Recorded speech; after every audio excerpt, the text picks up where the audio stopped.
Malang.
Dingin sana lagi panas nih. Mau pulang tapi udah terlanjur.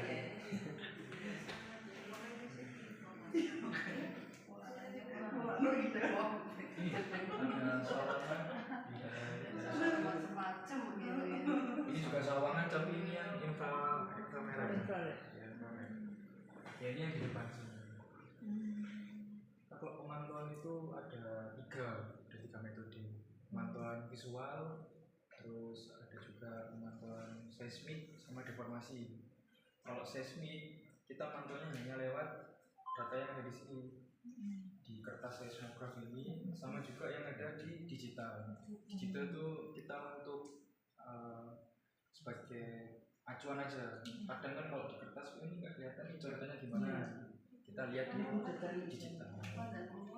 Nah kalau pagi-pagi jam 6 biasanya kita ada pengukuran deformasi di depan.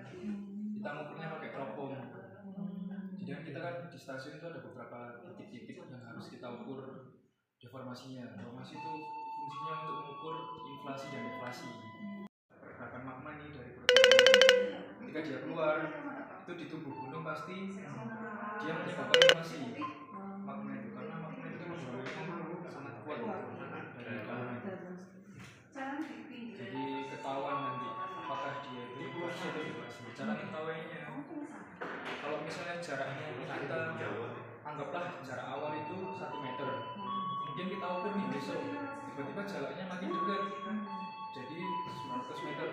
Wah ini berarti ada kemungkinan deflasi, inflasi, ada kemungkinan inflasi pergerakan dari dalam gunung ke atas. Tapi itu enggak melulu gunung mau erupsi, kadang cuma sirkulasi di dalam magma. Jadi sepakat enggak?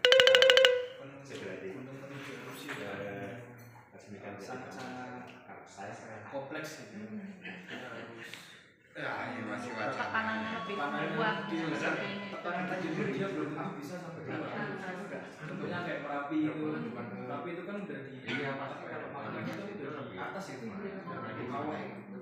Mungkin itu kalau alasannya ya jadi kalau lagi dari dalam baru dia bisa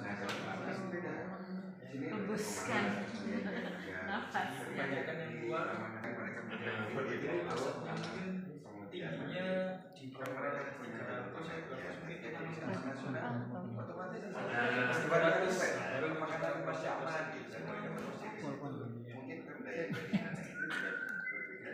agak susah. Kita yang pertama ada karena ini informasi visual ini kabupaten asalnya kalau kita senang buat kesempatan ini ya itu kalau manual pakai telepon nggak semua orang nanti gerai yang membuat ini iya ini yang legalitas sama pemerintah tilt meternya ya. kan berarti Ada contoh alatnya nggak ya tilt meternya? Ada tapi ada di bawah dan di bawah. Kemudian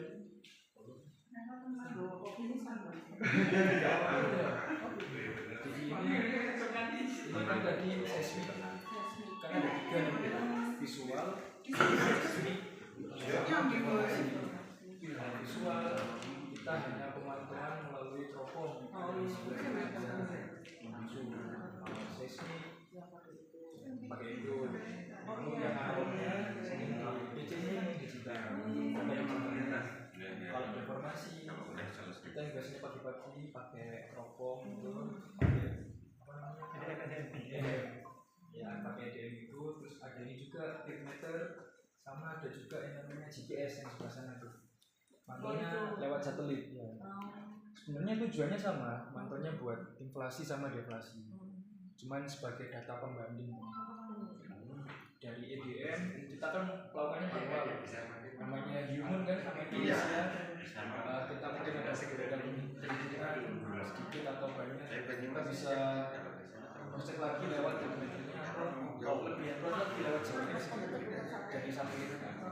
Jadi yang dia benar-benar kalau misalnya permukaan dunia ada pergeseran atau banyak itu dia benar-benar tahu kalau dari satelit. ya kita bicara Bambang ini juga satu ya Balawi itu permadi permadi dua nih yang dua tapi yang kita ternyata yang bisa masuk cuma dua itu cuma dua tapi baru permadi saya itu optimis Jalannya diperbaiki tuh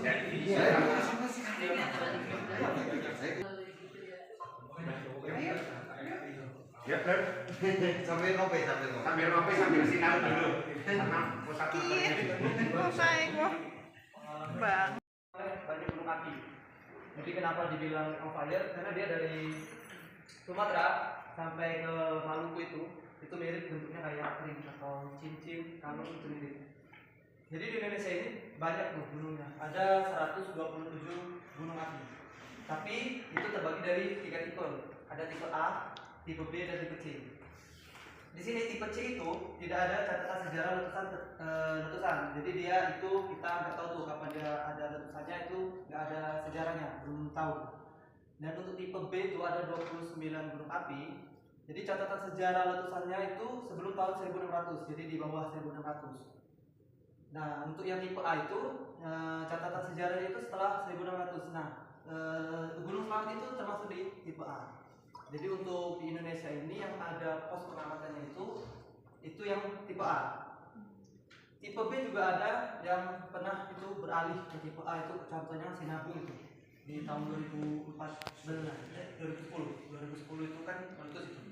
Jadi dia awalnya itu tipe B yang letusannya itu sebelum tahun 1600, dia jadi tipe A karena dia letusannya di 2010 tadi.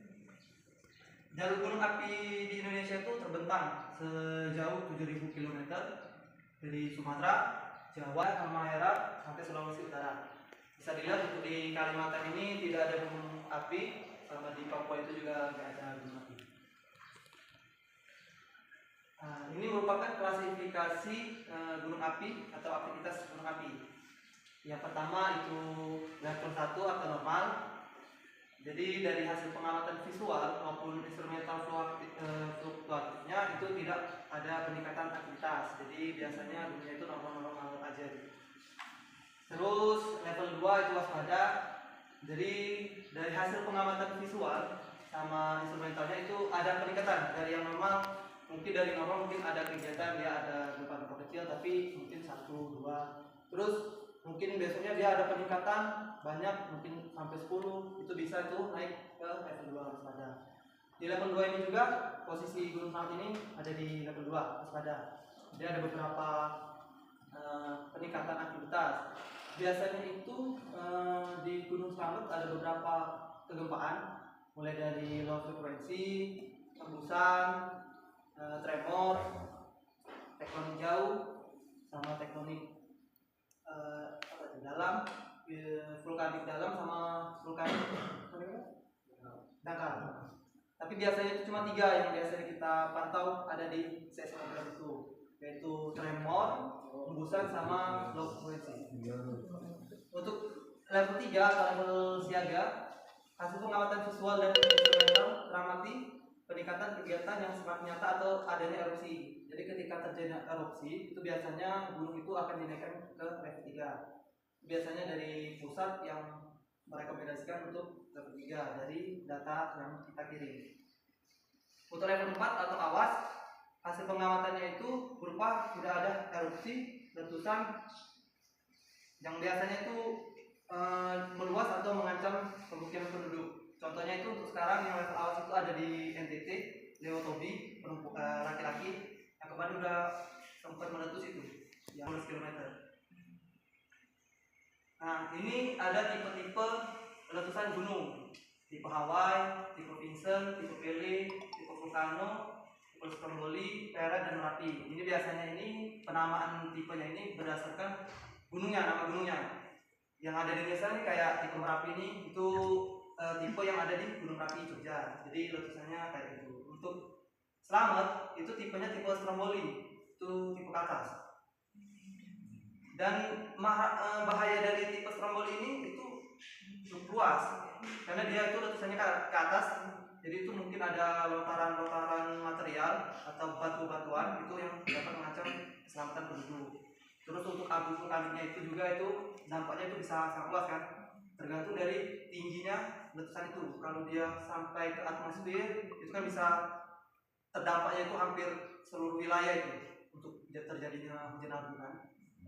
Awan panas, terus lontaran batu-batuan tadi, ya jatuhan piroklas ini bilang. Terus ada abu vulkanik sama aliran lava. Yang kedua, bahaya sekunder, bahaya yang terjadi setelah letusan, kayak seperti ada lahar, tsunami, sama longsoran gunung api. Terus ketiga itu ada bahaya tersier, bahaya akibat kerusakan lingkungan gunung api, kayak hilangnya daerah resapan, hutan, atau mata air. Jadi gunung api ini bahayanya itu bukan hanya terjadi saat dia meletus, tapi ketika dia meletus, sebelum meletus, setelah meletus maupun setelah meletus itu udah ada bahaya-bahayanya. Sebenarnya sih bahaya yang paling bahaya yang pasti bahaya primer, karena dia bahaya yang terjadi ketika letusan. Itu sama di sebelumnya tipe-tipe bahaya gunung api. Jadi dia ada kayak letusan, terus ini beberapa bahaya-bahayanya kayak aliran piroklas ini atau di sini wedus gembel kalau di sini kan longsoran, terus ada aliran lava, lahar, terus hembusan vertikal itu ya abu vulkanik, jadi dia mengikuti dari arah ini. Lava yang bercampur dengan air hujan, jadi dia menyebabkan lahar. Terus ini ada aliran awan panas, yang sangat bahaya nih, yang bisa menyebabkan kematian ini. Aliran awan panas ini kalau enggak masyarakat itu cepat difungsikan. Terus ada bahaya yang setelah letusan itu ada abu. Abu ini juga bahaya ke pernapasan masyarakat. Jadi ketika udah ada abu itu masyarakat biasanya sudah dikasih rekomendasi untuk menggunakan masker dalam kegiatan sehari-hari. Jadi setiap tahun di Indonesia itu rata-rata terjadinya 5 erupsi gunung api, baik yang berskala kecil maupun besar. Jadi gas vulkanik ini kandungannya itu ada H2O, CO2, SO2, H2S, F2, dan HM. Jadi gas-gas ini bisa berbahaya bagi manusia kalau biasanya seperti itu. Jadi CO2 ini tidak beracun, tapi mengikat oksigen. Jadi biasanya kalau CO2 ini kita hilang oksigen, jadi kita nggak bisa bernapas itu. Dan bahayanya itu karena dia tidak berbau dan tidak berwarna. Dari gunung api itu ada di daerah sinilah pada tahun 1979, jadi ada 140 orang tewas. Kalau dilihat ini kebanyakan yang meninggal itu biasanya robohnya ke depan karena dia udah nggak bisa, karena ketika dia berjalan itu udah terhirup, jadi dia roboh ke depan dan nggak bisa lagi untuk diselamatin. Nah ini tadi yang udah dijelasin sama teman kami tadi, si Heru. Baik, untuk metode pengamatan gunung api selamat itu sendiri ada 3 metode yang telah disampaikan tadi teman saya. Yang pertama itu metode seismik. Adapun untuk metode seismik itu ada 2, seismograf analog yang ini, dan untuk seismograf digital itu ada pada monitor. Dan selanjutnya metode deformasi. Metode deformasi ini ada 3 metode. Yang pertama EDM. EDM ini sering kita lakukan pengukuran setiap pagi. Bagaimana apakah gunung mengalami penyusutan atau pengembangan. Dan yang kedua geometer. Untuk geometer sendiri itu monitor yang terdapat di sana, sama halnya dengan EDM, untuk mengetahui apakah gunung itu ada aktivitas di magma atau tidak. Selanjutnya yang terbaru itu menggunakan metode GPS. Untuk metode GPS sendiri itu kita menggunakan satelit untuk memantau titik koordinatnya, apakah ada pergeseran pada gunung itu sendiri ataupun tidak ada. Selanjutnya untuk metode visual langsung. Nah untuk metode visual langsung itu seperti pada layar monitor sini, ada beberapa CCTV yang kita letakkan, ada di depan, di Sakut sama Sawangan, dan juga ada CCTV untuk inframerahnya. Selanjutnya untuk metode geokimia. Nah untuk metode geokimia ini biasanya kita melakukan pengukuran suhu mata air panas. Mungkin di daerah Guci itu ada air panas. Nah biasanya kita juga mengukur apakah ada peningkatan suhu pada mata air panas tersebut. Nah selanjutnya bagian-bagian pada monitoring gunung api. Nah untuk yang EDM tadi itu seperti ini. Dan untuk meter sendiri GPS, kamera. Nah selanjutnya, nah untuk stasiun peralatan Gunung Selamat, caranya itu di Sawangan. Pada Sawangan itu ada seismik, filmeter, dan CCTV. Untuk stasiun Guci hanya ada 1, yaitu seismik. Terus Buncis ada 1 reflektor EDM. Pada Jurang Mangu itu ada 2, yaitu seismik dan reflektor. Selanjutnya Cilik itu ada 3, seismik, filmeter, sama reflektor EDM. Ini itu seismograf. Nah untuk filmeter itu alatnya seperti ini.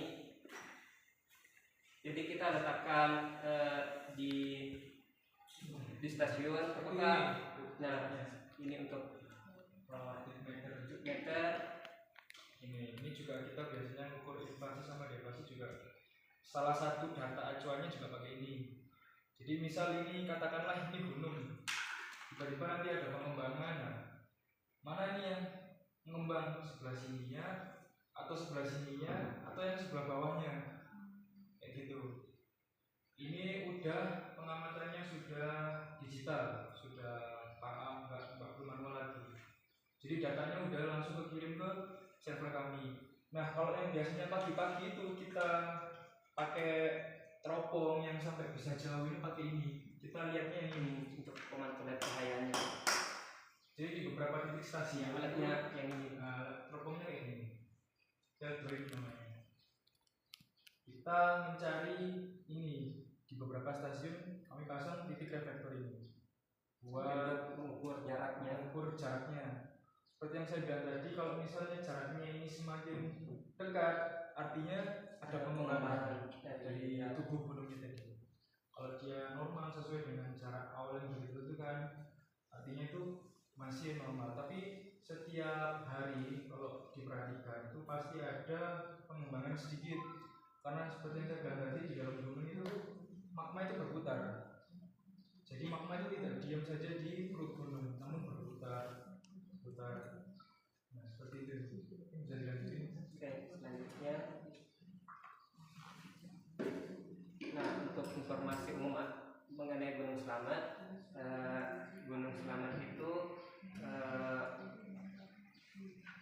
memiliki dua pembagian ke satu, ada di 5 kabupaten: Kabupaten Pemalang, Kabupaten Banyumas, Kabupaten Brebes, Kabupaten Tegal, dan Kabupaten Purbalingga. Untuk ketinggian puncak sendiri itu ada di 3.432 meter di atas permukaan laut. Dan untuk tipe gunung itu strato, dan lokasi pos pengamatan itu Desa Dambuhan, Kabupaten Pemalang, Jawa Tengah. Nah, untuk peta KRB-nya sendiri dapat dilihat di sini. Terdapat 3 bagian, yaitu yang pertama ini, yang paling merah ini itu potensinya yang cukup tinggi, di mana terdapat asap atau gas beracun, sehingga tidak boleh ada aktivitas di bagian tersebut. Nah, untuk ini sendiri 200 meter dari atas puncak. Jadi sebenarnya tidak boleh ada aktivitas di sana. KRB 2 yang ini lingkarannya. Nah, untuk KRB 2 sendiri itu untuk potensi bahaya yang terbilang sedang. Jadi masih kemungkinan bahayanya itu masih ada, sehingga masih bisa sebenarnya untuk aktivitas masyarakat. Dan untuk KRB 3 itu yang ini, lingkaran ini, nah ini untuk potensi aman bagi di Gunung Slamet. Nah, untuk karakter letusan sendiri, nah untuk letusan Gunung Slamet adalah letusan abu disertai lontaran skoria dan batu pijar. Kadang-kadang mengeluarkan lava pijar. Letusannya berlangsung beberapa hari pada keadaan luar biasa, mencapai beberapa minggu, berkisar 1-2. Saya belum lahir. Untuk letusan Maret 2014 dan untuk letusan Agustus 2014. Nah, biasanya ukuran blok dan bom mungkin dapat dilihat seperti ini. Nah, ini termasuk untuk bahaya erupsinya. Dan jarak lontaran itu kurang lebih 5 km dari pusat erupsi lokal. Pemantauan alat pakainya di reflektor itu ada di beberapa stasiun saja. Salah satunya di sini, ada di mana ya? Jelamanu, ada di Gajahmuling. Jadi nggak semua stasiun kita lakukan pemantauan secara manual. Tapi untuk stasiunnya sendiri di tubuh Gunung Slamet, bisa dilihat di sini katanya ada beberapa yang bisa sudah mencakup mengelilingi Gunung Slamet untuk stasiun kita. Kan masih ada yang namanya itu bencana 2014, masih ingat ya? Apa yang teman-teman? Saya mendekat bikin pokok pos maju. Enggak, karena itu kan Ini belum babaran loh. Belum babaran. ya abu sempat kena di saya. Tapi nggak Pasir malah, pasir. Kalau nyampe ke sana berarti sampai waktu itu kan kita pemetaan, makanya kita posko ajunya kita naikkan nih di garis 4 posko aju kita ajukan ke puncak. Waktu itu kita buat di Sumbang, Baturaden, Dumanteng. Oh, berarti yang dekat-dekat Nah, aja. itu yang terdekat itu yang dulu kita cetak. Nah, setelah kita mengadakan posko aju itu, kita kan koordinasinya selalu sama sini. Iya. Nah, aktivitas berkelanjutannya itu hari kedua kalau nggak salah, itu kan ada letupan. Ternyata pasir yang bisa diinformasikan dari sini ada indikasi nanti pasir ke arah selatan. Oke. Jadi 5 menit setelah tepluk gitu, alhamdulillah sampai. Nah, iya. Jadi apa yang saya sampaikan kadang-kadang biar ini benar-benar nih kita datanya real, kita menggunakan alat-alat yang teknologinya istilahnya sudah memadai untuk pantauan gunung. Nah begitu sudah sampai sana, orang betul-betul ditunggu nanti betul bener sampai ya. Jadi apa namanya kita itu awalnya sih memang enggak ini jadi banyak masyarakat yang kalau itu kayak dikirakan tadinya burung yang bawa besi. Nah itu ya kan di atas itu kita kan Sering, saya kan di kotanya. Nah itu apa sering dengar kayak apa sih orang nyebar. Iya, disebarin Iya, pasir gitu iya kan. kayak gitu. Nah, itu kalau yang dulu berarti kan hanya sekedar efek kelanjutan dari sebuah letusan karena hanya sebuah abu. Makanya di sini kan Stromboliya kemungkinan yang berbahaya itu hanya di puncak, tapi ada abu yang ke sana. Cuman abu itu sebenarnya masih berbahaya. Dan teman-teman bagi masker apa enggak waktu itu? Ya kita apa namanya jalan sendiri. Nah, karena sebenarnya ketika itu terjadi abu itu kan secara mikroskopis itu kalau dilihat dari mikroskop dia itu tajam. Itu kalau terhirup kan bisa jadi ispa. Jadi kemungkinan saya itu tidak mengatakan dulu ya. Jadi kemungkinan ketika dulu itu pada kena hujan tapi nggak punya masker, pasti puskesmas habis itu baik karena pada serangan batuk lah atau apalah di situ karena paru-parunya terganjal ini. Nah itu yang baru abu. Kita nanti apakah bisa selamat itu menjadi awan panas atau wedus nebel yang seperti ini Merapi? Jawabannya itu sebenarnya semuanya bisa. Nah ketika seperti ini, memang kalau dilihat dari KRB, coba kita lihat KRB-nya dulu.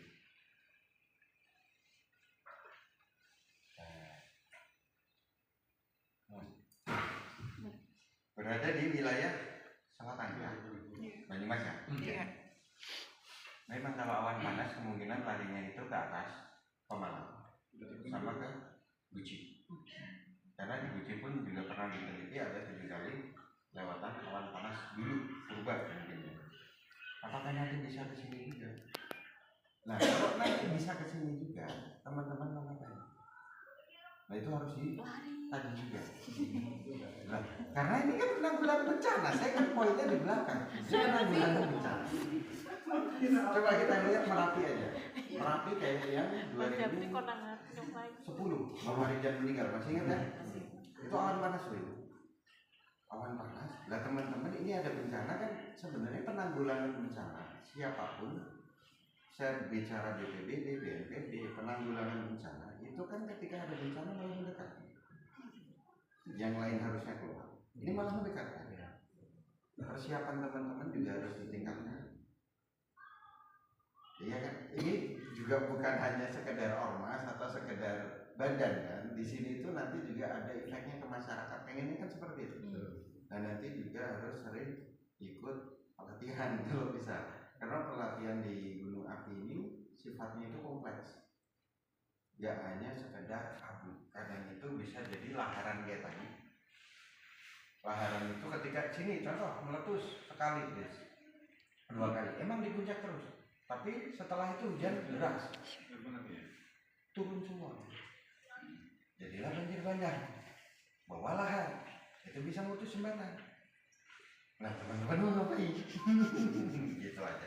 Ya nanti semuanya kan bisa dikaji ulang.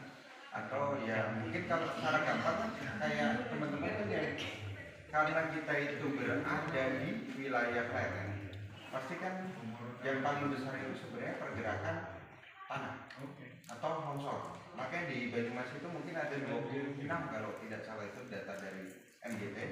Itu sekarang udah dipasangin namanya sensor gerakan tanah. Pernah lihat yang di sana kan? Jadi ada stasiun, di situ ada sirinenya. Nanti kalau ada pergerakan sedikit, di situ sirinenya bunyi. Di Banyumas sering minta itu. Oke, ada pertanyaan dari itu tadi.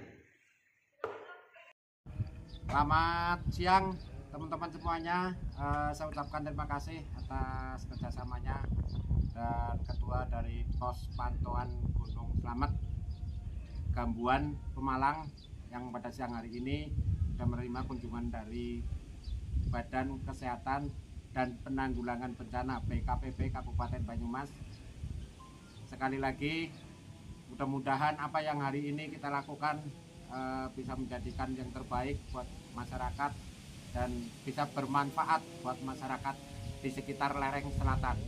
BKPB, tahu.